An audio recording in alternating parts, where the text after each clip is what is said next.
सलीम जावेद साहब ने भी जब ये डायलॉग लिखा था, कितने आदमी थे? वो डायलॉग तो है ही नहीं। इट बिकेम आइकॉनिक बिकॉज वो कौन बोल रहा है, सिचुएशन क्या है, क्या इम्पैक्ट से बोला गया, कौन से टाइम पे बोला गया है। So all that works for a film. जैसे कि चश्मे बद्दूर अगर आप देखो, it's a very hit film. तो उसमें वो जो इनोसेंस है, बासु चटर्जी, ऋषिकेश मुखर्जी, जो दुनिया है ना वो लोग की, we always learn from that. तो बोलता है when you can't change the girl, change the girl. When you can't change the girl, change the girl. Shefali से मेरा अलग कनेक्शन है, मुझसे शादी करोगी। तो जब ये शूट हो रहा था ना, that was the first time हमारी मुलाकात हुई थी। बट वो मुलाकात like a hi hello, Shefali Jari, अरे हीरोइन है भाई, अक्षय सलमान है उधर, और हम लिरिसिस्ट आए थे। बेबी कम नाम, हमको ऐसी कास्टिंग चाहिए थी। तो शेफाली का मैंने एक दो वीडियोस प्लेज मैंने देखा हुआ था काम। शी हैड दैट, मुझे उसकी आंखों में वो फायर दिखा के अभी दिखाती हूँ तुम लोग को, चलो शॉट लो। और तो that fire was there, it work for me for the whole team. बू का शूट चल रहा था, शादी का कोई सीक्वेंस था जो उन्होंने ब्लू कलर का कुछ पहना हुआ था, लहंगा एंड एवरीथिंग। वो ब्लू वाला था और एक वॉक था, कुर्सियां लगी हुई थी लेफ्ट राइट, वो चल के आ रहा है। एग्जैक्टली। और ये लोग सब आते हैं ना मिलने पीछे से, जी जी। या। तो वहाँ आपने एक वन शॉट दिया था उनको कि वन शॉट बोलना है। तो मुझे कृष्णा भाई ने बोला कि यार हम सब पता है, सबको था कि शेफाली जरीवाला, ओके एक्टिंग, ये सब चीजें, वो सब चीजें। तो उन्होंने बताया आफ्टर 6 months और 8 months कि भाई हमारी बेट लगी थी कि वो वन शॉट वन टेक में दे ही नहीं पाएंगे। अच्छा। और उन्होंने वन शॉट और वन टेक में पूरा का पूरा सीन किया। हाँ। तो वो कहते भाई हम लोगों का वो कहता ये भाई कैसे।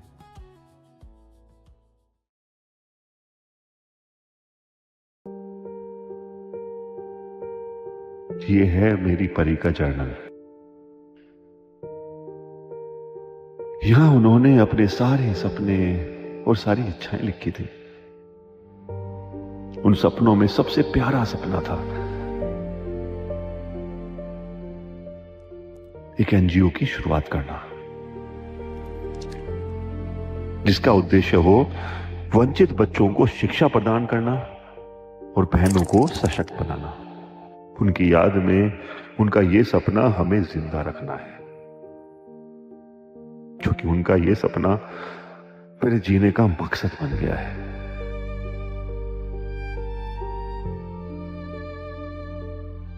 परी, I love you so much baby, I love you so much बाबू।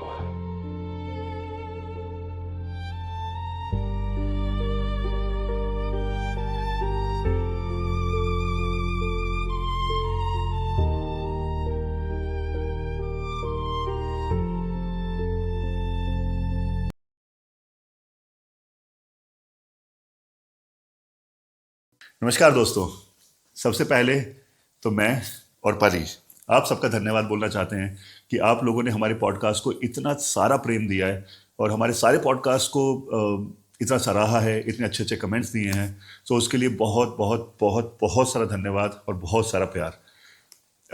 जिन्होंने अभी तक हमारे चैनल शेफाली पराग त्यागी को सब्सक्राइब नहीं किया है, सो प्लीज़ उसको सब्सक्राइब कीजिए और हमें हेल्प कीजिए, अपना योगदान दीजिए जो हमारी फाउंडेशन है शेफाली जरीवाला राइज फाउंडेशन को आगे बढ़ाने में। और हमारी टैगलाइन यही है, आप जितनी मदद करेंगे उतने ही हम बच्चों को आगे बच्चियों को पढ़ा पाएंगे और बहनों को सशक्त बना पाएंगे, क्योंकि जब पढ़ेंगी बेटियां तभी बढ़ेंगी बेटियां। सो आज का पॉडकास्ट, मैं पॉडकास्ट नहीं बोलूँगा, एक प्यार की कन्वर्सेशन है एक ऐसी पर्सनैलिटी के साथ जिन्होंने इस इंडस्ट्री में अपना करियर शुरू किया था लिरिक्स राइटर के तौर पे। उनकी पूरी स्ट्रगल थी, उसके बाद वो स्क्रीन प्ले में आए, डायलॉग्स में आए और अभी डायरेक्ट भी कर रहे हैं। और उन्होंने करीब करीब 75-78 फिल्मों में काम किया है, अपना योगदान दिया है as a lyrics writer, director, उन सब में। और वो ऐसी पर्सनैलिटी हैं जो बहुत बहुत ज़्यादा प्यारे इंसान हैं, क्योंकि मैंने और परी, हम दोनों ने उनके साथ काम किया है। परी ने उनके साथ 2 वेब सीरीज़ की थी, बेबी कमना और बू, और मैंने उनके साथ फिल्म की थी किसी का भाई किसी की जान।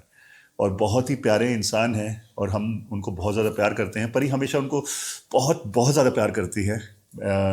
तो आइए उनसे बात करते हैं, और उनका नाम है one and only Farhad sir, Farhad Samji. Farhad sir, सबसे पहले तो आपको बहुत बहुत धन्यवाद करना चाहूँगा, आपने अपने कीमती समय से टाइम दिया परी के लिए और मेरे लिए। तो हमारे चैनल शेफाली पराग त्यागी जो हमने परी के लिए खोला है चैनल, तो आपको वेलकम करते हैं। सो भाई आपसे बस शुरुआत में ये पूछेंगे, बाद में जाते, परी के साथ आपने काम किया है जी और उनके साथ 2 वेब सीरीज़ की थी आपने, जी। और बेबी कमना और बू, तो उसका छोटा सा कुछ अगर आपको मेमोरीजों, कब कैसे कास्ट किया था, कब किया था, क्यों किया था? तो first of all honoured, pleasure. ये कोई कीमती समय कुछ नहीं होता है, let me just put it on record. आदमी को क्या बोलते हैं, सुसु, हगना, खाना पीना सबके लिए टाइम मिलता है, तो क्या इंटरव्यू के लिए टाइम नहीं मिलेगा? तो देखो क्या है ना Parag, Shefali is a friend, is like a sister to me. हम लोग जब कर रहे थे बेबी कमना, तो ये परितोष और हमारी पूरी टीम थी, जहाँ हमने ये कंसीव किया था कि हमको एक अच्छी सी प्यारी सी फटाफट एक वेब सीरीज़ करनी है एकता जी के लिए। एंड कास्टिंग की बात हुई तो ऑब्वियसली हमको एक एक्टर ऐसा चाहिए था जो श्रेया तलपड़े में हमको वो दिखा। तो कहीं ना कहीं लेकिन क्या होता है ना, आपको पता है कॉमेडी में, हालांकि मेरा हाथ काफ़ी सालों से है कॉमेडी में, तो जब तक गिव एंड टेक नहीं होगा तो मज़ा नहीं है। तो गिव एंड टेक में वो एक चैलेंज था कि वो 2 वाइफ को संभाल रहे कैरेक्टर वो था, तो वो किस तरह से हमको ऐसी कास्टिंग चाहिए थी। तो मैं आपको बताता हूँ, आपने ये 2 वेब सीरीज़ की बात की, शेफाली से मेरा अलग कनेक्शन है, मुझसे शादी करोगे। राइट, वो मैंने ना, मैं पहले लिरिसिस्ट था, मैं 2000 में आया था मुंबई इंडस्ट्री में एज ए लिरिसिस्ट। तो मेरे पास बहुत सारे गाने थे और मैं क्या बोलते दर बदर ऑफिसेज जाता था, ठोकरे खाता था, तो जूते चप्पल सब घिस के फिर एक पॉइंट पे मुझसे शादी करोगे में एक वो भजन वाला एक गाना था, रैप वर्जन गाना था, तो वो मुझे एक गाना मिला था एंड मैं सेट्स पे भी आया था। तो जब ये शूट हो रहा था ना, that was the first time हमारी मुलाकात हुई थी, बट वो मुलाकात like a hi hello, Shefali Jari, अरे हीरोइन है भाई, अक्षय सलमान है उधर, और हम लिरिसिस्ट आए थे एज ए लिरिसिस्ट। तो वो पहले इंटरेक्शन था and we knew a little bit about each other. बाद में जब ये अभी आपने जो जिक्र किया, इस पे हम लोग जब आए बेबी कम नाम है, तो शेफाली का मैंने 1-2 वीडियोस प्लेज मैंने देखा हुआ था काम। तो कहीं ना कहीं हम लोग बैठे थे एक टीम में, जब 4-5 नाम आए, तो मैं वो पहला ही नाम जब शेफाली का आया तो बोला एक बार इसको कर लेते, ये कर लेते ट्राई, क्योंकि क्या है वो मज़ा आएगा। आई फील शील, तो 1-2 के क्वेरीज आए थे कि क्योंकि लंबे लंबे शॉट्स है, 1-1 शॉट है, कॉमेडी, आपको पता है किक्कू, श्रेया तलपड़े, चंकी पांडे, ये लोग सब। मैं बोला भाई यही तो मज़ा है। तो बोले अगर वो ऑफ गई तो? बोला भाई कॉमेडी में ना ऐसा ऑफ ऑन जैसा कुछ नहीं होता है पराग। आप आज hats off to Irfan Khan, जब वो कॉमेडी करता था तो आपको पता है वो ऑफ कॉमेडी करता था, वो कभी भी आपको यस का नो नहीं देता था, वो एक पॉज लेता था, वो एक ऑफ कॉमेडी करता था और वो ज़्यादा खिल के आता था। और मुझे था कि ये कर लेगी वो। तो बाद में बात भी हुई कि वर्कशॉप्स कर ले। हमने हार्डली एक वर्कशॉप किया था, खाली एक रैंडम एक एपिसोड हमने पढ़ा था आपस में कि इस तरह से। और मेरा एक अच्छा है क्या है कि मैं जब सुनाता हूँ ना तो मैं इनैक्ट करता हूँ कैरेक्टर्स। तो मुझे पता था उनको ढालना है कि बस इसमें मेरे में ढल जाओ ये चीज़ में। And I think so rocket ऐसा कभी हुआ ही नहीं। कॉमेडी में क्या होता है, हमने बहुत सारी गोलमाल, ऑल द बेस्ट जब फिल्में लिखी भी है मैंने रोहित सर के लिए, हमारा पहला 2 दिन बहुत इंपॉर्टेंट रहता है सुर के हिसाब से कि यार देखो एक्टर बुरा है या अच्छा है वो नहीं है इंपॉर्टेंट, एक फिल्म का जो सुर होता है वो सुर को मैच कर सकते कि क्या नहीं वो एक्टर।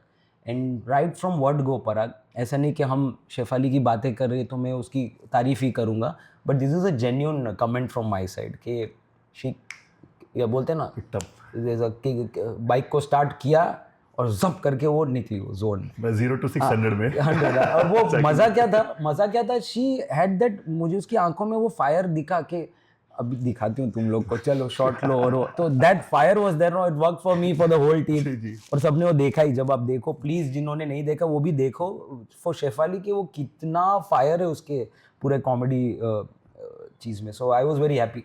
तो उसके बाद वो ट्रेंड चलता गया, उसके बाद मुझे और एक वेब सीरीज़ का ऑफर आया था, तो ऑब्वियसली उसमें कोई बात ही नहीं थी।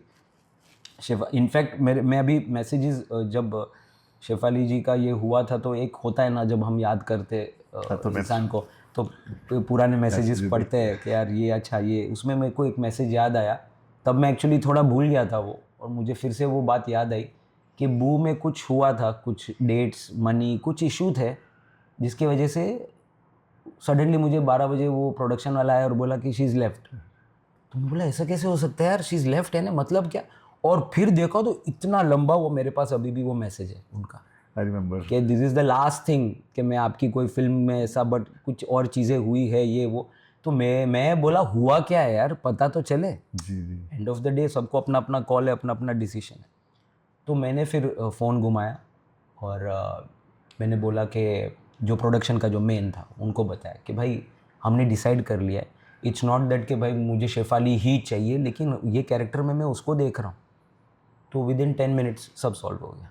तो ये घूम फिर के वो जो होता है ना कि व्हेन यू मैनिफेस्ट समथिंग कि भाई ये रोल ये करेगी, तो फिर वही रोल घूम के फिर, and she was dam excited, वो छोड़ना नहीं चाहती थी। आई थिंक सो उन्होंने आपके साथ भी हम दोनों बैठ के बात कर रहे थे, जो मैसेज की आपने बात की तो चीज़ें कुछ बन नहीं रही थी, मुझे अब तक याद है। तो उनको बस पता है क्या, आपको बहुत ज़्यादा रिस्पेक्ट करती हैं वो, प्यार करती हैं एक्चुअली आपको, कि यार मैंने ऐसे फराह सर जैसे बंदा नहीं देखा है आज तक। और मैं उनको मना करूं, मतलब उनके लिए था कि यार सी काम हो ना हो, लेकिन उनको मैं कभी लाइफ में मना नहीं कर सकती। राइट। तो मैंने कहा देखो बेबी, आई नो वो कभी गलत नहीं समझेंगे, अगर नहीं कर पाओगे, अगर आपको लगता है जस्ट अपने talk your heart out, message कर दो उनको। और वो मैसेज हुआ था, और देखिए घूम फिर के और एक ही दिन में वो पूरा मैटर ही सॉल्व हो गया वो सब। जी जी तो वो उससे उसमें भी हम लोग की बॉन्डिंग और स्ट्रांग हो गई। हम लोग ने और एक सीरीज़ की, और क्या है ना, सीरीज़ फिल्म से बहुत अलग होती है पराग, उसमें ना आपको जीना पड़ता है वो चीज़। तो कहीं ना कहीं हमने एक दो बेबी नर्चर की है ये दो वेब सीरीज़ हमारे, और बाद में तो ऑब्वियसली एक फैमिली जैसा रिलेशन हो गया। इनफैक्ट मैंने आपके साथ जब फिल्म में काम किया, आपको एज अ विलन लिया फिल्म में मैंने, तब उसका सेट पे आना जाना, याद है वो एयरपोर्ट से स्पेशली आपसे मिलने आई थी। मेरे पास फोटो भी होगी, मैं डालूंगा इसमें वाली पिक्चर। तो वो भी एक, वो फिर अलग अलग जोन चले गए। फिर वो क्या है, प्रोफेशन अपनी जगह है, बट एक फैमिली वाला वाइब हमारा अलग हो गया था। वो बहुत एक्साइटेड जब किसी का भाई कर रहा था, मैं भी जी। तो पराग सर के साथ कर रहे हो, और यार मैं भी उनका शो था कहीं, और एयरपोर्ट से सीधी आपसे मिलने। राइट। तो बेबी कमला के टाइम पे भी है ना, जब हुआ तो सबसे पहले तो सोची थी यार मुझे कैसे कॉल आ गया। हाँ। तो कहीं ना कहीं उनको कभी लगा नहीं था पहले लाइफ में कि यार कोई मुझे एक्टिंग के लिए सीरियस भी ले पाएंगे, नहीं ले पाएंगे। तो मैं हमेशा बोलता नहीं बाबू, आई थिंक सर की नज़र जो है ना वो बहुत, he must be very clear, तभी आपको ऑफर किया। राइट। और वो टाइम एक्साइटेड थे, और आपको पता ही है क्या किए। हाँ। तो भाई छोटी सी है ना, चलिए परी के बारे में बात की, आपकी एक जर्नी के बारे में थोड़ा समझना चाहेंगे। आप कैसे, क्या बचपन से आपका मन था कि आप यही करेंगे या? तो भाई मैं है ना, मैं इस्माइली मुस्लिम हूँ, तो हमारी जो कम्युनिटी है ज़्यादा करके हम लोग बिजनेस में इन्वॉल्व रहते हैं। जी। तो हमारा ना कोई चाचा मामा, ना नेपोटिज्म का एन, ना एम, कोई भी नहीं, लेटर नहीं था। तो बेंगलोर में था मैं, वहाँ पे हमने एक रेस्टोरेंट खोला था, मैं मेरे भाई के साथ रेस्टोरेंट चला था। तो वो जो शौकिया होता है कि चलो गाने लिख दो, बर्थडे सॉन्ग, ये वो फैमिली के लिए, तो अब फैमिली तो तारीफ करेगी ना, वाह बेटा क्या लिखा है तूने, वो तो हर माँ बाप बोलेगा ही, चाहे कितना भी अच्छा लिखो या बुरा लिखो। ठीक है। बट कहीं ना कहीं my father was the one who said के you have that in you, तो तुझे ट्राई करना चाहिए। और मैं बहुत इंट्रोवर्ट था बहुत। मैंने तो 23 साल की उम्र में मेरी शादी हो गई। अब शादी के बाद my wife, she was the one who said के भाई कुछ करना है ना लाइफ में, तो ऐसे तो नहीं बैठना है। जी। तो बोला हाँ ठीक है, क्योंकि एक होता है ना, एक इंसेंटिव होता है एक आदमी का कि यार शादी करनी है, उसके लिए चलो पैरों पे खड़े हो जाओ अच्छे से। यहाँ तो मेरी शादी हो गई थी। बिल्कुल। तो वाइफ को लगा ये तो बैक सीट ले लेगा, तो भाई इसको पुश करना पड़ेगा कि भाई लेट्स गो, ट्राई करते। और फिर उनका मायका तो बॉम्बे ही था, तो फिर हम लोग बॉम्बे आए, बेंगलोर से इधर आए, और फिर हमने सोचा यार 2 महीने में हो जाएगा, कौन सी बड़ी बात है, चलो हमको, क्योंकि क्या है ना, डैड ने इतना कॉन्फिडेंस मेरे में डाल दिया था ना कि तेरे गाने तो यानी कि गुलजार साहब जावेद अख्तर से बहुत ऊपर है। तो क्या उनका थॉट, एक बाप का थॉट तो वही होगा ना। तो भाई ठीक है, हम लोग भी वो जोश में, मैं मेरे भाई के साथ लगा हुआ था, गाने सुनाओ, स्टूडियोज जाओ। So we used to go studio to studio, यानी कि कमालिस्तान के गेट वाले को 100 रुपया प्लीज़ अंदर जाने दो, वो माहौल था। 2000 की बात कर रहा हूँ। तो तब पहला फिल्म था ये हर दिल जो प्यार करेगा की शूट चल रही थी वो टाइम पे। तब हमने पहली बार, मैंने सलमान भाई को मिला, और सलमान भाई ने ऐसा किया, तो मैंने पीछे देखा कि किसको बुला रहे, बोला तेरे को ही बुला रहा, आजा भाई, कब से खड़ा है तू गाने सुनाने के लिए, सुना। एंड मैंने 5 गाने सुनाए, उन्होंने महफिल जमा दी, पैकअप कर दिया। He really enjoyed the songs. उन्होंने सतीश शाह, साजिद नाडियाडवाला सब जो थे कास्ट वहाँ पे पूरी बिठाए एक महफिल जमा के गाने सुनो क्योंकि मैं पूरा ट्यून व्यून और तबला ढोलक लगा के जैम हो। तो वहाँ पे साजिद नाडियाडवाला सोच रहा था ये कौन आ गया लड़का, मेरा पैकअप करा दिया इसने, सलमान भाई गाने सुन रहे इधर। बट अभी फिर सर्कल देखो, साजिद नाडियाडवाला के साथ ही मैं 3-4 फिल्में कर रहा हूँ ऐसे डायरेक्टर राइटर जो भी।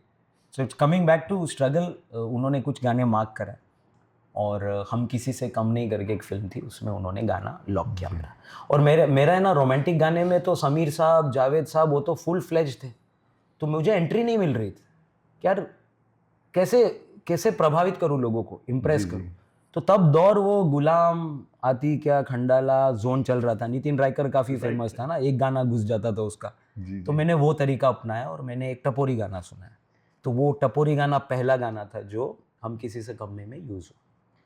वो गाना ऐसा था, शाम सवेरे दिल में मेरे लव का कीड़ा है, शाम सवेरे दिल में मेरे लव का कीड़ा है, यही है वो बुलबुल जिससे टांका बिड़ा है अपन का, यही है वो बुलबुल जिससे टांका बिड़ा है, सही है बड़ो, सही है बड़ो। तो ये गाना सलमान भाई पे होने वाला था और फिर उनका कुछ हुआ इशू, डेट ये वो आगे पीछे, हम लोग घर पे बैठ के बोले ये गाना तो यार होते होते रिकॉर्ड भी हो गया, सोनू निगम ने गा लिया, सब हो गया, अभी ये क्या हो गया।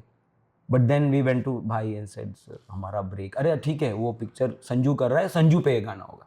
Then we went to Sanju, तो संजू पे पिक्चराइज हुआ और ऐश्वर्या पे वो गाना पिक्चराइज हुआ, हम किसी से कम। तो दैट वाज द फर्स्ट, वो पहला प्यार जो होता है वो पहला प्यार होता है, फराग। तो that song is very close to me. और उसके बाद द जर्नी शिफ्टेड के मैं गाने लिखते गया, काफ़ी कुछ एक दो गाने मिलते गए, लेकिन फिर मुझे अनु मलिक साहब ने बुलाया था एक मुखड़ा लिखने के लिए, शाहरुख खान साहब के लिए जी। और वो गाना था मुन्ना भाई MBBS के लिए। तो क्योंकि तब शाहरुख शाहरुख सर कर रहे थे, तो उन्होंने बोला यार तू टपोरी वपोरी लिखते, इतना टपोरी मत लिखना, थोड़ा इंग्लिश लिखना, उसमें थोड़ा शाह सर को मैच हो जाए। तो मैं रात भर लगे हुए वो कुछ 28 अंतरे लिखे, रात को बैठ के पूरी जाग के नेक्स्ट डे गया और वहाँ पे विधु विनोद चोपड़ा साहब, राजू ईरानी साहब सब बैठे थे और वो मुखड़ा वो लोग ने डन किया। M बोले तो मास्टर में मास्टर, D बोले तो बिंदास डॉक्टर। तो that was the first hit गाना जो एकदम बैठा और सबको लगा कि, और हमको भी लगा कि यार चलो अभी पटरी आ गई, वाइफ भी खुश हो गए कि भाई ये अभी पैरों पे खड़ा हो जाएगा जो भी, एंड फैमिली हैप्पी, सब हैप्पी। फिर उसके बाद राम गोपाल वर्मा मुझे एक दिन बुलाए ऑफिस में कुछ 11 बजे रात को। तो मैं बोला यार of all the people Ram Gopal Verma क्यों बुला, हम लोग को मेरे डैडी का जोक हुआ, ये 3 लोग तुझे क्यों बुला रहे हैं। अरे सर डैडी तो एक ही आदमी है। तो हम लोग हंस रहे थे, 3 लोगों का ऑफर आया है। बोले सर वो एक ही है, राम गोपाल और वर्मा एक ही है। ठीक है चलो हम लोग गए। सॉरी बीच में काटो, आई थिंक आपका जो ह्यूमर आया ना वो शायद तुम्हें पापा से आया। पापा वो बस जोक्स और इस पे ही पूरा हम लोग की मंडली थी, मैं मेरा भाई और जो डैड है ना, हम लोग मस्ती में पूरा। तो फिर हम लोग गए, ये अपना राम गोपाल वर्मा साहब रात को 1 बजे मेरे को बोल रहे हैं। तो मुझे लगा अभी हिट हुआ है गाना तो कुछ गाने देंगे, कुछ ही बोले। मुझे मुंह पे बोल दिया उन्होंने, you are not a lyricist. तो मुझे थोड़ा ऐसा, sir I am trying sir, I am trying. No you are a screen play writer, you write characters. तो मैं बोला ये क्या बात हुई। तो उन्होंने समझाया जो I think so is the lesson of my career, कि भाई तुम M बोले तो मास्टर में मास्टर, D बोले तो बिंदास डॉक्टर, S बोले तो शाना कैरेक्टर, तुमने तो वो मुन्ना भाई का कैरेक्टर पूरा उतारा है। You can write characters, I will give you this film, write 4 scenes come, ऐसा करके उन्होंने। So he was the first person जिन्होंने इनफैक्ट वो इंजेक्ट किया था वायरस मेरे अंदर कि यार तुम कैरेक्टर्स लिखो, स्क्रीन प्ले लिखो। सो 2005 से मैंने शिफ्ट किया from lyrics and music, I shifted to screen play writing. और फिर मैंने रोहित शेट्टी सर का हाथ पकड़ लिया, दैट वाज 2007। वो वहाँ संडे पिक्चर जो चल रही थी, तो उन्होंने मेरे को बोला संडे में काम करेगा। मैं बोला सर मैं वीक में हर डे आपके साथ काम करना चाहता हूँ। तो तब बोला यही उम्र चाहिए हमको फिल्म के लिए। तो संडे से हमारा ऑल द बेस्ट, गोलमाल 1, 2, 3, 4, अभी 5 आ रही है, हाउसफुल, अपना चेन्नई एक्सप्रेस, ऑल द बेस्ट, सिंघम, सूर्यवंशी, सिम्बा, सब यानी कि 15-16 फिल्म हमने, और बाय गॉड्स ग्रेस सब ब्लॉकबस्टर्स रही है। तो वो जर्नी में हमको ऑब्वियसली सीखने, आज भी सीख ही रहा हूँ कि किस तरह से हम तो वो जर्नी में फिर 2013 में आई थिंक सो अक्षय सर के साथ जब हाउसफुल 2 में लिख रहा था, तब उन्होंने ऑफर किया था डायरेक्शन के लिए। एंड दैट वाज वापस वो पटरी के शिफ्ट करना है कि भाई डायरेक्शन में जाएंगे तो एक होता है ना यार, डायरेक्शन करेंगे तो कुछ लोग अभी राइटिंग का काम कम कर देंगे, वो होता है, बिल्कुल बिल्कुल, हाँ। होता ही। But we did not want to miss this opportunity, बोला करना तो है। तो मैं मेरे भाई के साथ हम लोग ने ये एंटरटेनमेंट पहली फिल्म हम लोग ने डायरेक्ट की, जो अच्छी खासी चली, सैटेलाइट पे बहुत बड़ी हिट है। इसीलिए तो फिर हाउसफुल 3 भी हमको मिली, और उसके बाद बच्चन पांडे, किसी का भाई किसी की जान, और अभी भी 2 प्रोजेक्ट्स है जो अभी कुछ दिनों में अनाउंस होने वाले हैं। तो ये पूरी जर्नी आप पूछो तो कम से कम 73 फिल्म्स हो चुकी है as a writer, 6 film direct कर चुके, 2 वेब सीरीज कर चुका हूँ। तो अभी भी this is just the beginning भाई, मैं ऐसा मानता हूँ।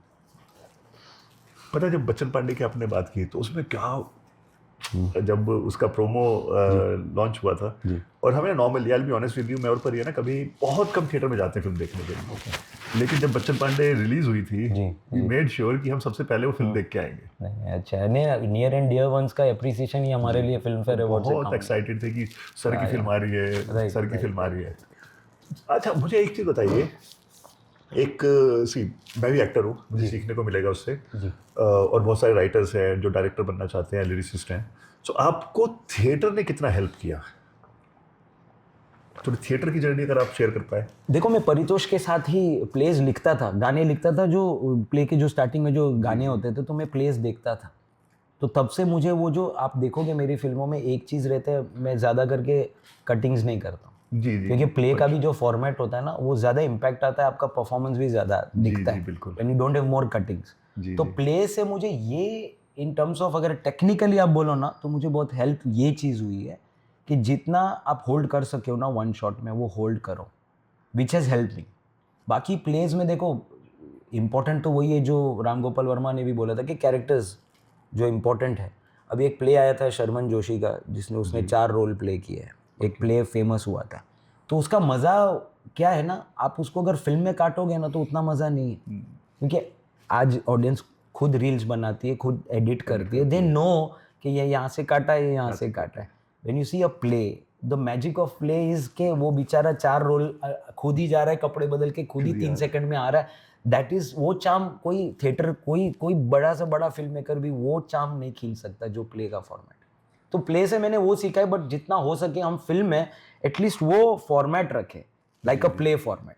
I like films like this. मैंने गरम मसाला लिखी नहीं है, बट मुझे वो फिल्म क्यों पसंद है, अरे वो बेडरूम से ये निकली, किचन से दूसरी निकली, तीसरी से यहाँ, जो बेबी कम नाम में भी हमने वो खेला है कि ये यहाँ से आती है, वो वहाँ से, उसका दरवाजा खुलता है, वो बाथरूम में है, ये है, that's a play format. Baby come nice, it's a play format. So देखिए कितने सारे अच्छे अच्छे सीन्स थे उसमें, उधर से कीकू, मतलब हाँ, वो तो हिलेरियस था। मैं तो वापस बोलूंगा, सर ने बोला था कि वो देखे जरूर, बेबी कमना जरूर देखे, जिन्होंने नहीं देखी है। राइट।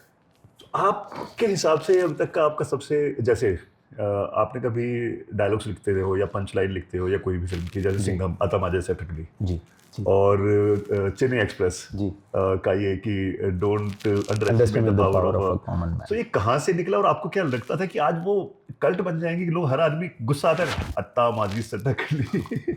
सर मुझे तो लगता है, जब बड़ी बात बोल रहा हूँ कि जैसे सलीम जावेद साहब ने भी जब ये डायलॉग लिखा था, कितने आदमी थे, अब वो कोई, सॉरी टू से पुट, कोई डायलॉग तो है ही नहीं, कितने आदमी थे इज जस्ट एक चीज़ है बात करने की, भाई चाय ला, कॉफी ला, वैसे कितने आदमी थे, right. But it became iconic because वो 10 चीज़ें होती है, कौन बोल रहा है, कैरेक्टर, सिचुएशन क्या है, क्या इम्पैक्ट से बोला गया, कौन से टाइम पे बोला गया है, so all that works for a film. आज अजय देवगन और प्रकाश राज को लोगों को देखना था, सिंघम और ये जो हमारे जयकांत शिकरे, तो वो जब दोनों आमने सामने आते हैं तो अभी क्या बोलेगा, तो अत्ता माजी सटकली जब वो करेक्ट टाइम पे आता है ना, तो ही आपका डायलॉग एकदम छक्का लगता है। बोलते हैं बिल्कुल कि लास्ट बॉल में छक्का जो मारने का जो मजा है, वो डायलॉग का भी है कि आपको टाइमिंग पता होना चाहिए कि ये मेरा बेस्ट डायलॉग है, मैं कब ये छोड़ूं। तो ओवर द इयर्स मैंने ड्रामा फिल्में भी बहुत लिखी है पराग, लेकिन क्या है, ज़्यादा रुझान और ज़्यादा इंटरेस्ट सबको कॉमेडी में ज़्यादा आया, ज़्यादा प्यार मिला है, and which I accepted with all my heart. जैसे कि चश्मे बद्दूर अगर आप देखो, it's a very hit film, बहुत बड़ी हिट नहीं है but it's a hit film, आप वो देखो उसकी इनोसेंस जो थी, जो बासु चटर्जी, ऋषिकेश मुखर्जी, जो दुनिया है ना वो लोग की, we always learn from that. तो मैंने उनकी दुनिया और जो कादर खान साहब के जो मासी डायलॉग्स थे ना, उनकी दुनिया को मैंने दोनों में मिश्रण में यूज़ किया है फॉर माई डायलॉग्स, कि किस तरह से हम उसको, तो आप जब चश्मे बद्दूर देखोगे ना तो उसमें वो जो इनोसेंस है और आज की यूथ के हिसाब से हमने डायलॉग्स लिखे हैं। उसमें एक बड़ा प्यारा डायलॉग है जो बहुत हिट हुआ था, दिव्येंदु बोलता है कि वो लड़की को पटाने गया लेकिन लड़की कहीं और चली गई, तो वो समझा रहा है अपने दोस्त को, तो बोले क्या ऐसी लाइन बोले कि पटा सके फ्रेंड को कि यार भूल जाओ लड़की को, तो बोलता है when you can't change the girl, change the girl.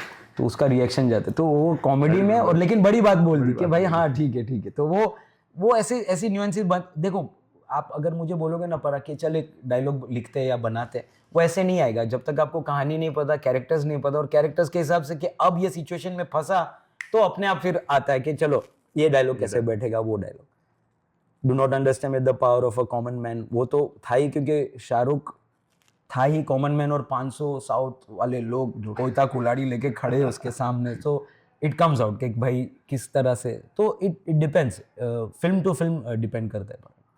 हाँ जी, तो ऋषिता और बासु चटर्जी जो है उनके जैसी बहुत सिंपल फिल्में हुआ करती थी। बराबर। आई थिंक एक ट्रॉली पे पूरी फिल्म चल रही है, जैसा आपने भी बताया कि शूट हुआ करता था, आप बिल्कुल जैसे थिएटर करते हैं वैसे वन शॉट जा रहा है। तो आजकल लोग क्यों ऐसी फिल्में नहीं देख पा रहे हैं, या आपको क्या लगता है कि आज भी ऑडियंस देखना चाहती है? मैं तो पर्सनली देखना चाहता हूँ ऐसी फिल्म। नहीं, वो तो बहुत सही बात बोली आपने, पर आई ऑल्सो फील कि हमको है ना, वो देखो इट्स नॉट अबाउट कि पुराना और नया, it's about right and wrong. मुझे लगता है ऑडियंस को इंगेज करने के लिए आपका कंटेंट इंपॉर्टेंट है, आपका ड्रोन शॉट, आपका जिमी जिब वाला शॉट, आपका एडिटिंग में एक पैटर्न, स्प्लिट स्क्रीन, ये सब तो बहुत बाद में आता है। इट्स द लाइक 10 चीज़ें अगर हो टेक्निकल में तो 10th नंबर पे आता है ये सब चीज़ें।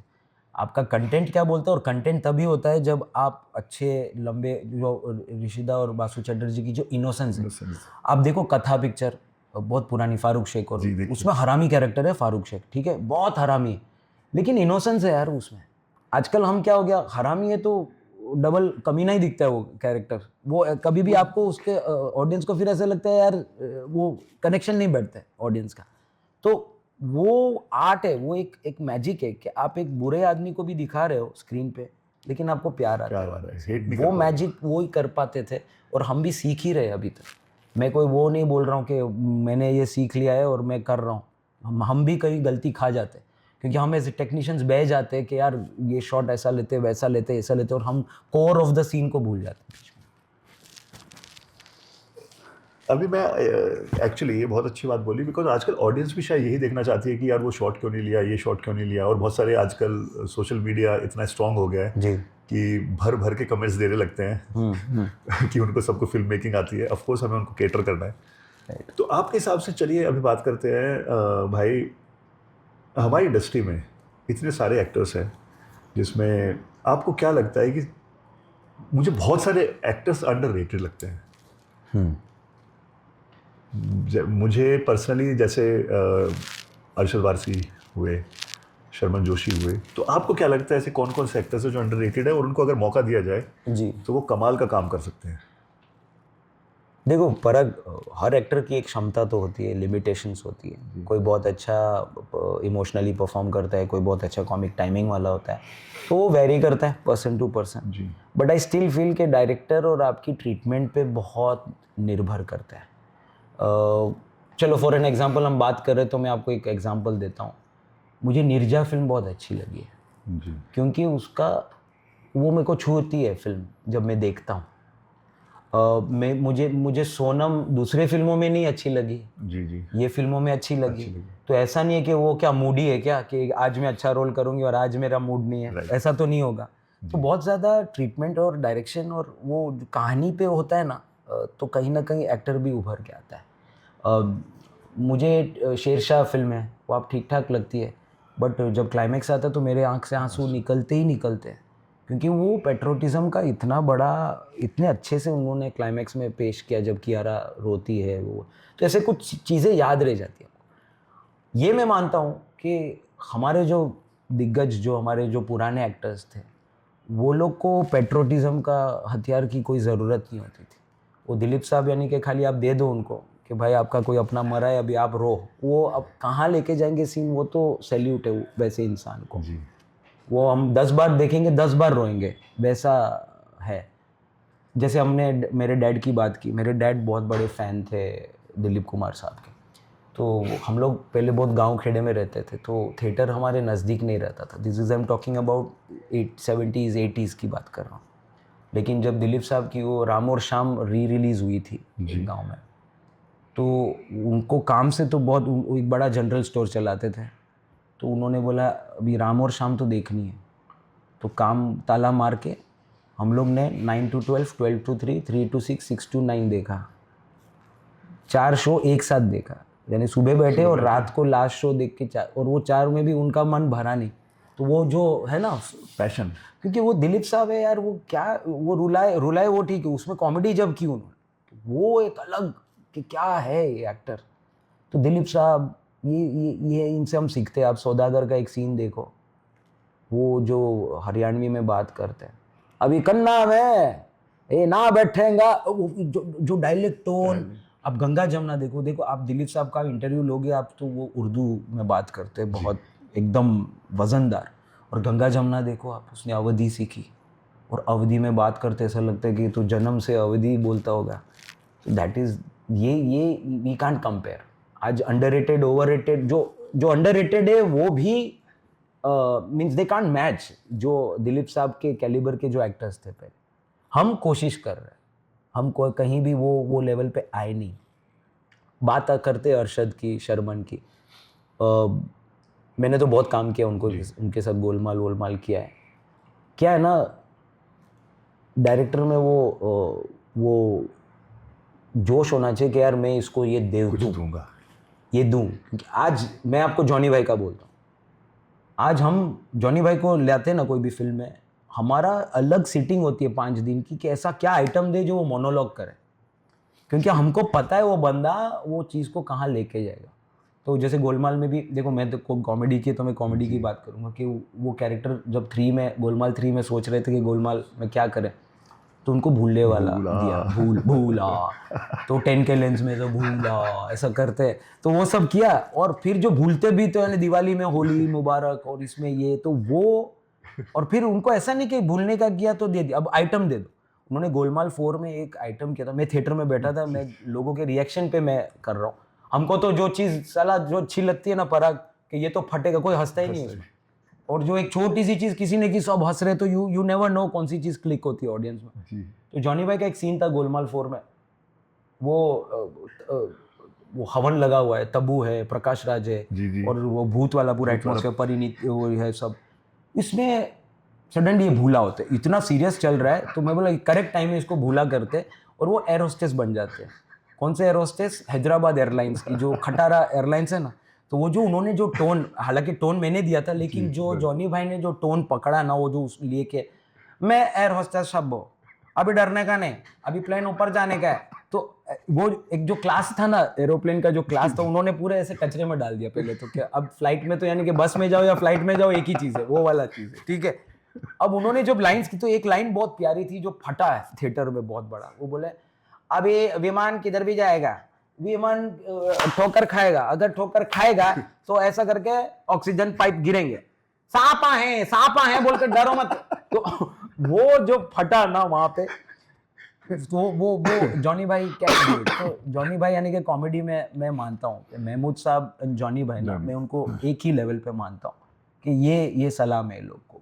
आज भी देखो वो मेरे साथ वेलकम कर रहे, मेरे साथ गोलमाल कर रहे, 2 फिल्में और कर रहे, but he is the one. हम एज राइटर डायरेक्टर, हमारी भूख है कि यार ऐसे एक्टर हमको चाहिए।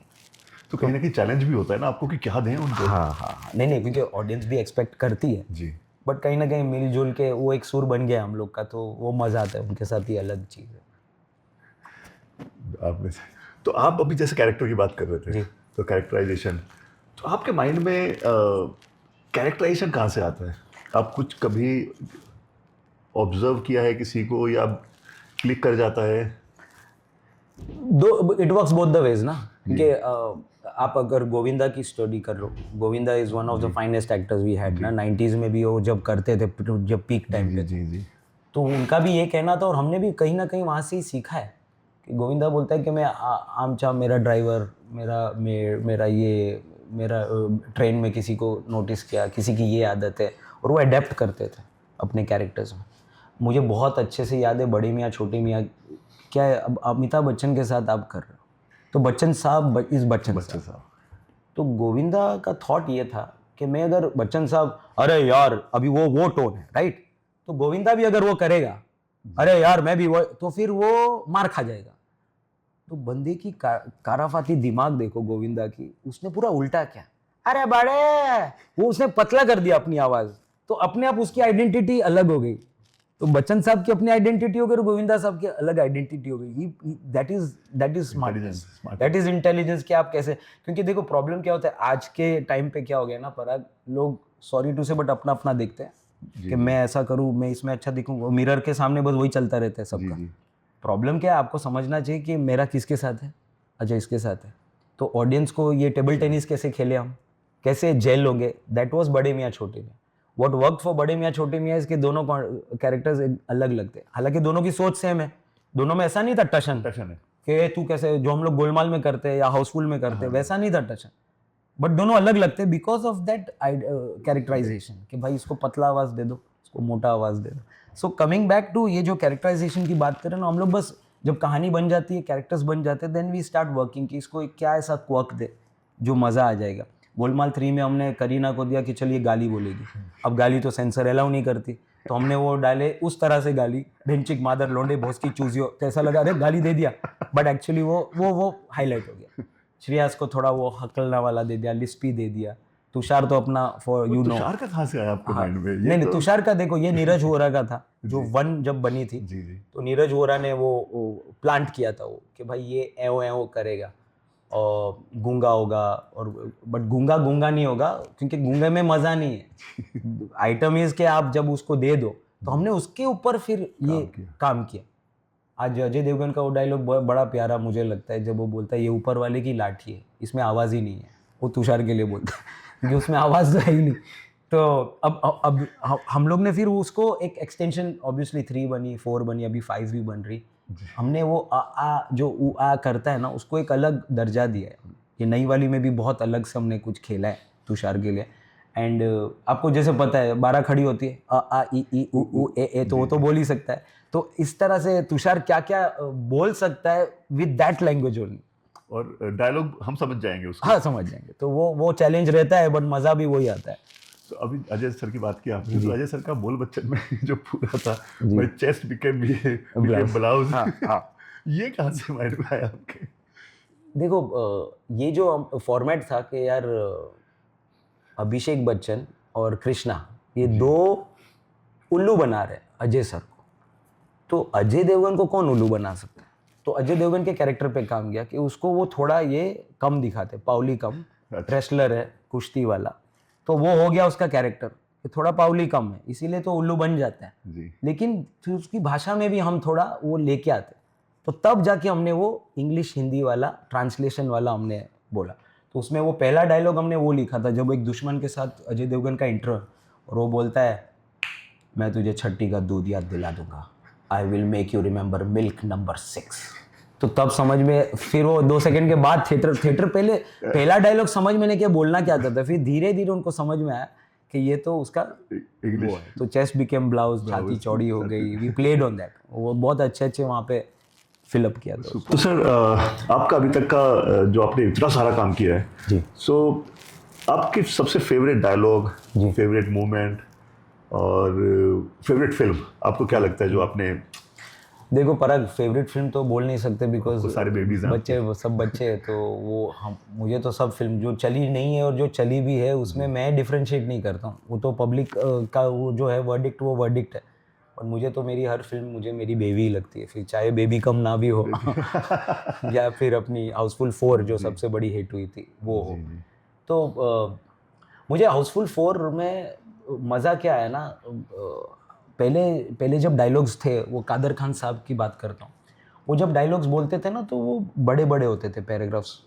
आजकल जैसे हम लोग क्रिकेट भी 5 डे से सीधा 2020 में आ गए, तो डायलॉग्स का भी वो हो गया है, एक पेशेंस लेवल कम हो गया ऑडियंस का, तो हम भी एकदम क्विक वन लाइनर्स जो होते हैं ना वो मारते हैं। तो मैंने हाउसफुल 4 में बहुत कुछ किया था कि एक मनोज पावा छेड़ता है कृति सैनन को, तो बोलता है 20 के बाद क्या आता है, तो बोलता है 21, तो दे 21।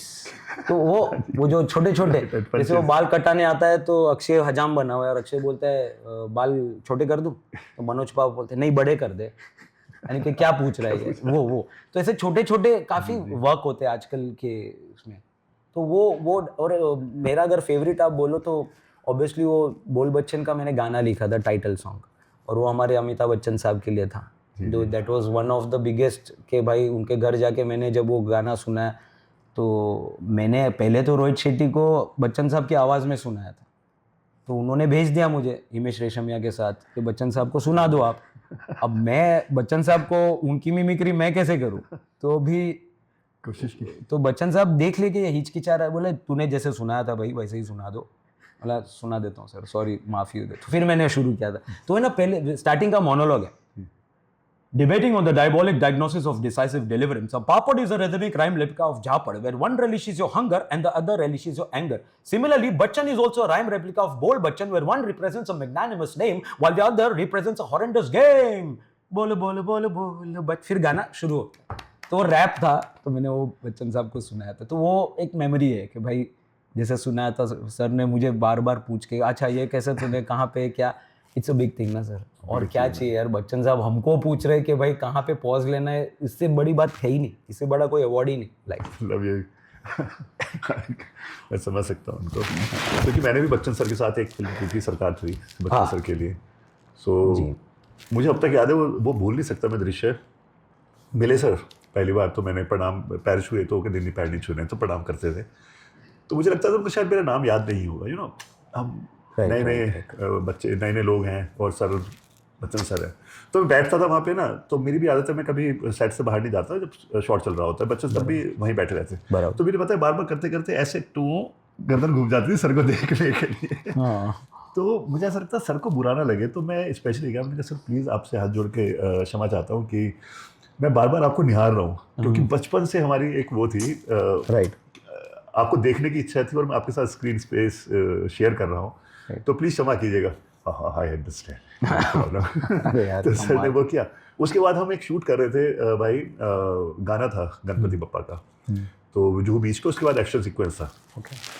तो मैं अमित साहब, रोहित दा, बच्चन सर, तो बच्चन सर ने बोला एक काम करते हैं, ऐसे करते हैं, अच्छा अमित ये रोनित ये, और मुझे सुनाई दिया बच्चन सर की आवाज़ में पराग। उसके बाद क्या बोला सर ने मुझे याद ही नहीं है। अच्छा। तो सर ने बोला पराग समझ गए? मैंने कहा सर क्षमा चाहता हूँ, आपने मेरा नाम लिया ना, उसके बाद मुझे कुछ भी पता नहीं क्या बोला। ये मेरा अपना एक्सपीरियंस था। तो सर फिर हंसने लगे, देन सर ने बताया ऐसे ऐसे। तो बच्चन साहब तो कमाल है। और बच्चन साहब की जैसे कादर खान साहब का नाम अभी लिया, तो मैं वो भी बात करना चाहूँगा उनका। उन्होंने आई थिंक इंडस्ट्री को है ना कुछ अलग ही चीज़ें दी हैं। उन्होंने भले वो सीरियस हो, भले वो पेट्रियटिज्म हो, उन्होंने आई थिंक हर तरह का जॉनर उन्होंने लिखा भी है। और बच्चन सर की सक्सेस में, साहब की सक्सेस में उनका बहुत बड़ा हाथ है। तो बट अचानक से क्यों गायब हो गए वो मुझे समझ में नहीं आता।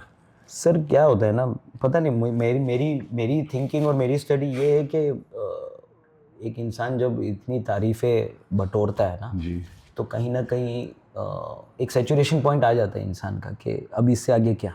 जी, मैं नहीं कहता हूँ कि कादर खान साहब की भूख मिट गई होगी, बट कहीं ना कहीं एक मैं तो राइटर हूँ, मेरे लिए तो यानी कि कादर खान साहब की एक एक लाइन यानी मैं तो पूछता हूँ उनको कि यार, तो वो एक स्टेज पहुँच गए थे कि भाई आई हैव डन इट यार। हालांकि हर इंसान में नहीं होनी चाहिए ये चीज़, बट वो हो गया कि क्योंकि उन्होंने इतनी शोहरत हासिल की है, कहीं ना कहीं एज बोलो, कहीं ना कहीं इतना काम। और मैंने तो जब वो जो साउथ की फिल्में शुरू की थी उन्होंने जितेंद्र साहब के साथ 80s में पद्मालय फिल्म्स, और एक के बाद एक, वो यानी कि जो मैराथन था। हम यहाँ गोविंदा डेविड जी की बात करते हैं 90s की कि यार ये लोग फैक्ट्री की तरह 4-4 फिल्में 6-6 फिल्में साल में करते, वो कादर खान साहब तो राइटिंग, एक्टिंग, वो सब लगे होते एक के बाद एक। और उनकी जो टीम थी, शक्ति कपूर, अपना असरानी और ये लोग के साथ मैडनेस थी। मुझे अभी मैंने कल एक डायलॉग देखा, मैं पागल हो गया। वो डायलॉग बहुत छोटा डायलॉग है। वो असरानी साहब को बोलते हैं, तू किसी काम का नहीं, तू तो सिर्फ पेट में निवाला बन के पेट में काम कर सकता है।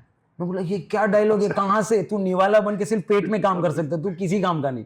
तो ये कौन सोच सकता है? फिलॉसफी भी है और कॉमिक भी है। मैं आपको कादर खान साहब का एक और चीज़ बताता हूँ, ये होता है आर्ट। देखो मैं राजू ईरानी को आजकल क्यों मानता हूँ कि ही इज़ द बेस्ट, क्योंकि कॉमेडी में इमोशन जब डालते हैं तो ऐसा लगता नहीं कि हमने गियर चेंज किया। हम जब फिल्म देखते 3 इडियट्स, पीके, हम कॉमेडी देखते हम हंसते एंड 2 सेकंड में who are the emotion also. तो वो आर्ट जो है ना वो कादर खान साहब में था। मैं आपको एक एग्जांपल देता हूँ, मुकद्दर का सिकंदर जी, आप देखो फिल्म, वो बचपन है, बच्चन साहब का, मयूर ने किया था शायद वो जी, चाइल्ड, तो उसने किया, उसके माँ बाप मर गए, कुछ जो भी ट्रेजिक हुआ ये सब हुआ। एक सीन खाली कादर खान साहब फकीर बन के आते हैं और उन्होंने 4 डायलॉग बोला कि रोते हुए आते हैं सब, हंसता हुआ जो जाएगा वो मुकद्दर का सिकंदर कहलाएगा, हंस। और वो हंसता है and you don't find it comedy, you don't find अरे अभी इतना गम था और वो लड़का हंसता है और उस पर टाइटल आता है और रोते हुए आते और सीटियां। सो दैट इज, यानी कि आपने 10 सेकंड में जो घुमाया है एक इमोशन को सीधा एक inspiration, that was Kader Khan साहब। दैट इज द लाइन ना, रोते हुए आते हैं सब। कादर खान साहब का कैरेक्टराइजेशन कितना स्ट्रॉन्ग था। आपने अभी बात की थी मुझसे शादी करोगे जी, उसमें संडे वो जो हर दिन बदलते हैं। आज ही इज टू गुड यार, he is too good. But क्या है ना, देखो महमूद साहब, किशोर दा, गुजौनी भाई, वी नो कॉमेडी में ये लोग छक्का मारते हैं, बट कादर खान साहब में इमोशन भी, ड्रामा भी, सब चीज़ में वो जब बात कहने की होती है ना तो किस तरह से शब्दों का प्रयोग करते थे ना, हैट्स ऑफ। सो अभी पुरानी बात, अभी थोड़ा सा आपने पहले बोला था कि एक्टर्स का, जैसे गोविंदा जी ने बच्चन साहब के सामने वो सुर पकड़ा, तो मुझे एक सीन बार बार याद आता है महमूद साहब का और ओम प्रकाश जी का जी, जब वो हॉरर स्टोरी सुना रहे हैं, प्यार किया जाए। हाँ। और सोचिए उसमें more than dialogues Om Prakash साहब के जो एक्सप्रेशन है ना, जो कि आजकल ऐसा क्यों नहीं है, एक्टर को लाइंस चाहिए। वही सर, देखो लाइन गिव एंड टेक की जो मैं बात करता हूँ, मैं वापस गोलमाल पे आता हूँ, सब लगे हुए थे कि मेरी क्या लाइन है, मेरी क्या लाइन है। वो अवार्ड लेके गया तुषार कपूर जो गूंगा था। तो इट्स नॉट अबाउट के लाइंस पे खींचने। अब यही जो सीन है प्यार किए जा, महमूद साहब तो छा गए, लेकिन जो ओम प्रकाश के जो रिएक्शंस थे, तो वो सीन नहीं बनता इतना बड़ा। वही तो है ना। मुझे अब तक याद है बेबी कमला में, मुझे याद है अभी भी एग्जैक्टली, बिकॉज मैं परी को बोला था ये वाली बात कि श्रेयस कुछ बोल रहे हैं और केकू के साथ में ना वो बार स्टूल है, वो बार स्टूल थोड़ा ऊंचा है, वो बार बार ऐसे चलने की कोशिश कर रहा है। मुझे वो डायलॉग याद नहीं है, मुझे वो जैसे याद है प्ले कर रहे हैं ना वैसे याद। कुछ देखो ये शूट पे ही होता है, कुछ न्यूएंसेस ऐसे ऐड हो जाते हैं ना जो उठा देती है उससे। सो ऐसे अच्छा, शायद आपको याद होगा, आप, मुझे अब तक याद है परी, हम रिहर्सल करते थे तो मैं हमेशा ये बोलता था थिएटर का एक्सपीरियंस कि बाबू पता है हर सीन में, हर आपके कैरेक्टर में ना एक सीन ऐसा होता है जो शायद आपको जिंदगी भर के लिए उसके साथ जोड़ देगा, उस कैरेक्टर के लिए, कैरेक्टर के साथ। बराबर। तो हमने पूरी स्क्रिप्ट पढ़ी, तो आप परी को क्या बोलते थे याद है आपको? उन्होंने एक सीन किया,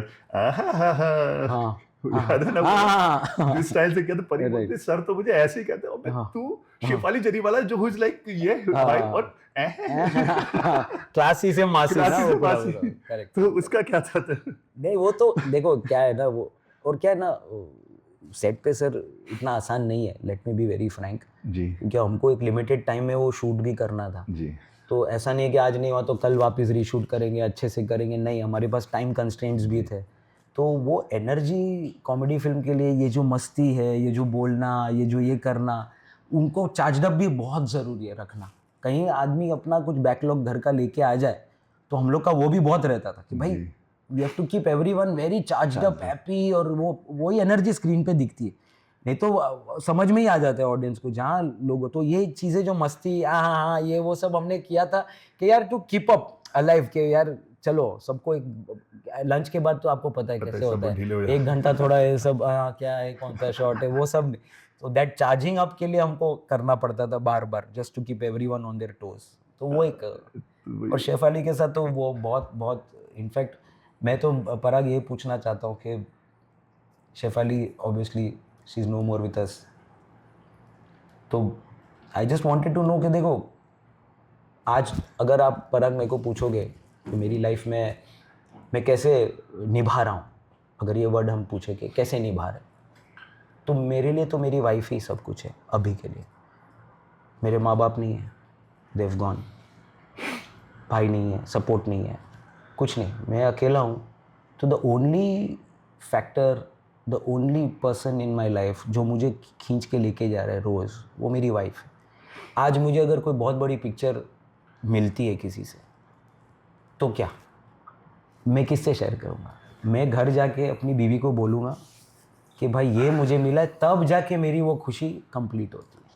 तो मैं दावे के साथ पराग ये कह सकता हूँ, आज हम आमने सामने बैठे तो एक बात दिल से निकालता हूँ मैं, कि आपका जो लॉस है वो मुझसे बेहतर कोई नहीं जान सकता, बिकॉज मुझे पता है मेरी वाइफ के साथ मेरा क्या रिलेशन।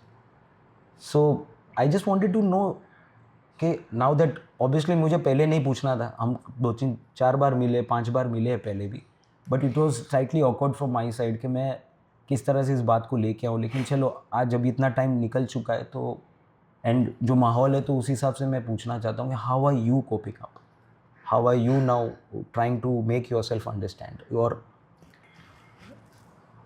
आपने सबसे कमाल की बात तो बोली थी, बिकॉज क्या होता है ना, अभी आप देख रहे होंगे वैसे भाग रहा हूँ। शुरू में समझ में ही नहीं आ रहा था भाई कि क्या करूँ क्या ना करूँ लाइफ में। सबसे बड़ा वो होता है ना कि मुझे पता है परी गई नहीं, पहले तो बोलूँगा she is no more with, she is with us, she is here, she is everywhere, I feel her presence. मुझे तो लग रहा है आज पास में बैठे हैं, she is having a good time, she is enjoying कि आपके साथ बातें हो रही हैं। तो मेरा एक्चुअली पता है लाइफ में मैंने I think now she is making things happen for me. She always wanted me to be successful. वो बोलते थे पराग पापा आपको आपका ड्यू नहीं मिला है, you have no idea how talented you are. और जैसे ही वो स्थूल हम बोलते हैं कि शरीर छोड़ के सूक्ष्म में हमारे साथ हैं, मुझे इमीडिएटली लाइफ का टेक्निकली देखा जाए तो बहुत बड़ा, मैंने लाइफ में कभी ऐड नहीं किए थे। मुझे ऐड मिला विकी कौशल और शकुन बत्रा। हेड शूट करने जा रहा हूँ मैं, किसके साथ शेयर करूँ? वही ये लगता है कि यार लाइफ में कुछ भी अचीव कर लेंगे, अगर उनके साथ शेयर नहीं कर पाएंगे तो कैसे? अब वो मन को बनाना पड़ता है, क्या करें। वो बोलते हैं ना कि लेकिन हार तो नहीं माननी है, क्योंकि उन्होंने हमेशा बोला था कि पापा लाइफ में कभी हार तो नहीं माननी है। सो अभी जैसे आपको बताया फाउंडेशन शुरू किया है, तो उसके लिए बस मैं भाग रहा हूँ। आई विल बी ऑनेस्ट, मैं ये नहीं बोलूँगा आई एम रनिंग अवे। और मुझे इनफैक्ट अभी कोई बहुत सारे सवाल के जवाब भी नहीं मिले आपको, भाई सच्ची बोलूँ आपको। मैं जाता हूँ सुबह, रोज़ उठता हूँ, पूजा करता हूँ, तो जो ये है अभी भी थोड़ी अधूरी है, उनको सिंदूर लगाता हूँ हमेशा मैं। घर पे भी सब ये ऐसी है, तो डेली उनको सिंदूर लगाता हूँ, उनसे बातें करता हूँ, सोने से पहले उनको गुड नाइट बोलता हूँ। और मुझे महसूस होता है कि वो हमेशा उस सिम्बा के थ्रू मुझसे एक्चुअली मिलती हैं। बहुत सारे मैं शेयर नहीं कर पाऊँगा, इतने सारे आपको अलग से बताऊँगा कि कैसे वो सिम्बा के थ्रू मुझसे मिलती हैं। लोग बोलते हैं यार मूव ऑन तो करना नहीं है लाइफ में, जिंदगी भर उनके साथ रहना है। मैं तो कहता हूँ, देखो ये मैं मानता हूँ पराग के she is here only, but हाँ फिज़िकली वो हमारे साथ नहीं है, तो वो हिट करता है। कभी आप सुबह उठते हो एंड यू अगेन रियलाइज़ कि अरे फिज़िकली वो है नहीं मेरे साथ, और अगर रोना आता है ना तो रो लेना चाहिए जी। क्योंकि हम सबकी लाइफ में है। हमारे फादर ले लो, मदर ले लो, मेरी जब फादर नहीं रहे, जैसे मैंने आपको बोला फादर के साथ मेरा बॉन्ड ही कुछ अलग था जी। तो मेरे फादर चले गए, मेरी माँ ने तो मेरे गोद में दम तोड़ा है, मैंने देखा है अपनी माँ को मरते हुए मेरी आंखों के सामने। सो वो विजुअल तो यानी कि वो तो कोई बीट ही नहीं कर सकता गम को, अगर हम एपिटोम या कोई बैरोमीटर में रखेंगे। तो ये सब चीज़ें तो चलो सबके साथ होता है, ऐसा नहीं कि मैं ही अरे भाई मैं कितना दुखी हूँ देखो, ऐसा कुछ नहीं। बट मैं कहना चाहता हूँ कि रो लो जब आपको फील होता है। मुझे जो जितना भी लेसन्स मुझे मिला है लाइफ में, एक क्योंकि क्या होता है ना, फिर आपके अंदर अगर दब के रह जाता है ना, तो कहीं ना कहीं वो आपके हेल्थ के लिए, आपके अंदर के कॉन्फिडेंस के लिए भी वो अच्छा नहीं। कभी भी ये ऊपर वाले ने ये दिया ही है ना, इसको बहाना ही चाहिए। वो कहावत है कि अक्सर वही बातें हमें खा जाती है, अक्सर वही बातें हमें खा जाती है जिन बातों को हम पी जाया करते। तो वो तो कभी नहीं करना चाहिए लाइफ में। वो मैंने सीखा है, और मैं हमेशा अपने नियर एंड डियर वंस को, जिन्होंने अपने नियर एंड डियर वंस खोए हैं, उनको मैं हमेशा बोलता हूँ कि भाई यू लेट इट आउट यार, वो निकालना बहुत ज़रूरी है। बहुत ज़रूरी, and you feel good, you feel refresh. And देखो एंड ऑफ द डे हमको ये देख के ना स्माइल आती है फेस पे जब भी, तो बस वही चेरिश करना है ना, वो यादें ही है जो हमारी सबसे बड़ा बोलते हैं ना खजाना है। सो या that's life, part of life. साला मैंने वो एक बॉस पिक्चर थी, उसमें एक डायलॉग था रोनित रॉय का, वो बहुत रिलेट करता हूँ मैं। मौत को तो लोग यूं ही बदनाम करते हैं, तकलीफ तो साली जिंदगी देती है। तो वो वो अपना है, वो एक अपने को पार्ट ऑफ लाइफ है जो हमको जीना है और आगे बढ़ना है। कनेक्ट कर सकते हैं उस बात में एक्चुअली। लेकिन जीना, एक चीज तो शुरू में बोलता था, हाँ काटना है, काटना नहीं है, जीना है, जी एंजॉय करना है जैसे वो चाहती थी, क्योंकि वो हमारे साथ है, Right. उनके साथ ही एंजॉय करना है लाइफ में। नहीं वी विल चेरिश। आज आई थिंक सो एक हम लोग बैठ के कभी ऐसे बैठे नहीं थे पर शेफाली की बात करने के, हमने कर ली। अभी I don't think so next time अगर मैंने वापस कोई दुखड़ा निकाला तू मेरे को एक दे देना, बट दूर से, तेरा हाथ बहुत भारी, और मैं भी तेरे को दे दूंगा कि भाई हमको अभी we should enjoy her, we should celebrate her. जैसे वही अभी सारी स्टोरीज बेबी कमना की बात कर रहे थे और ये सब चीजें। राइट। चलिए लास्ट नोट पे हम वो करते हैं, छोटा सा मैं एक एक्सपीरियंस परी का, जब अब तक याद है मुझे, बाद में पता चला मुझे, उन्होंने बताया था कृष्णा भाई ने, ओके, कि आपको वो बू का शूट चल रहा था, शादी का कोई सीक्वेंस था, जो उन्होंने ब्लू कलर का कुछ पहना हुआ था, लहंगा एंड एवरीथिंग, तो वहाँ आपने एक वन शॉट दिया था उनको कि वन शॉट बोलना है। तो परी ने मुझे फ़ोन किया, पापा ऐसे ऐसे, मैंने कहा बेबी हो जाएगा, वो सब हमने बातें की। तो मुझे कृष्णा भाई ने बोला कि यार हम सब पता है, सबको था कि शेफाली जरीवाला, ओके एक्टिंग, ये सब चीज़ें, वो सब चीज़ें। तो आज बता रहे हैं हम आपको, उन्होंने बताया आफ्टर 6 months और 8 months कि पर भाई हमारी बेट लगी थी कि वो वन शॉट वन टेक में दे ही नहीं पाएंगे। अच्छा, और उन्होंने वन शॉट और वन टेक में पूरा का पूरा सीन किया। हाँ। तो वो कहते भाई हम लोगों का, वो कहता ये भाई कैसे ये आज अभी याद आ रहा है मेरे को, जब वो ब्लू वाला था और एक वॉक था, कुर्सियां लगी हुई थी लेफ्ट राइट, और चल के आ रहे, एग्जैक्टली, और ये लोग सब आते हैं ना मिलने पीछे से। जी या तो वो परी बोलते वाह मुझे इतना अच्छा लगा ना उस टाइम, सर ने बोला अरे one shot one take, crazy, मतलब वो सब एक्सपीरियंस था, और आपने बहुत कंफर्टेबल किया था। तो मैं इसीलिए बोलना चाहता हूँ सबको, जितने भी नए एक्टर्स हैं ना, एक्चुअली परी हमेशा पता एक चीज़ बोलती थी कि जैसे बेबी कमना में हमारी बात हुई थी इस बारे में कि शॉर्ट ड्रेसेस थी और गिरने का, पता है वो तो कि फराज सर है ना, अब टेंशन ही नहीं है मुझे, याद है मुझे। तो वो क्या है, वो शॉर्ट ड्रेस था और कहीं ना कहीं पहले एंगल लगा ही हुआ था थोड़ा नीचे की तरफ, तो ऑब्वियसली मैं समझ गया कि वो साइक हो जाएगी और ये गलत है, तो फिर हमने वो एक मिड शॉट का शॉट लिया, तो वो गिरी वो अलग से फिर हमने शॉट लिया, क्योंकि जब आदमी गिरता है तो obviously you never know how can you gather yourself, संभाल कैसे। सो उनको इतना कॉन्फिडेंस आया था उसके बाद से कि भाई सर अब जो बोलेंगे ना, मैं सर ऊपर से बोलेंगे कुछ ऊपर से कुछ अरे आप देखो वापस बेबी कमना में कुछ 3 महीने पहले देखा था वापस से, मैं जस्ट एक रन थ्रू कर रहा था वापस सब, मैं बोले इतना कॉन्फिडेंस कहाँ से, वो बहुत अच्छा है, जेन्युइन एक्चुअली आपने कॉन्फिडेंस दिया था। नहीं सब टीम वर्क है यार, सब साथ में एक वो जेलिंग वाली बात होती है ना। अब कृष्णा, कीकू, तुषार, ये वो सब अपन साथ में थे ना, तो वो एक टीम में बहुत अच्छे से और उसमें सबसे अच्छी बात ये थी कि कोई भी एक्टर ने किसी को खाना नहीं चाहता था, सब अपने अपने रोल को अच्छे से प्ले करना चाहते थे, that's it, right. Know when you think of the project ना, वो स्क्रीन पे दिखता ही है यार, नहीं तो sir thank you so much, और बहुत अच्छा लगा आपसे बात करके, मेरा एक्चुअली बहुत मन हल्का हुआ है, आपने इतना हंसाया है और इतनी अच्छी आपने बातें की और एडवाइस दी अभी, आई ट्रस्ट मी, आगे से बात नहीं करेंगे उस बारे में, बस अच्छी बातें बात करेंगे, हमेशा खुशी की बात करेंगे, और आपके आगे के प्रोजेक्ट्स के लिए बहुत बहुत बहुत बहुत कांग्रेचुलेशन। एक फोटो में आपको दिखाता हूँ, जी शेफाली के साथ मैंने वो कमाल, ये वाला है,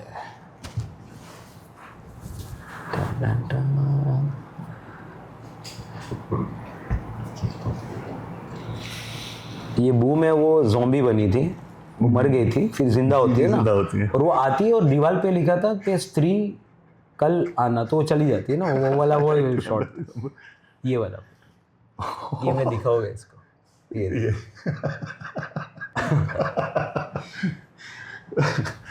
कमाल था।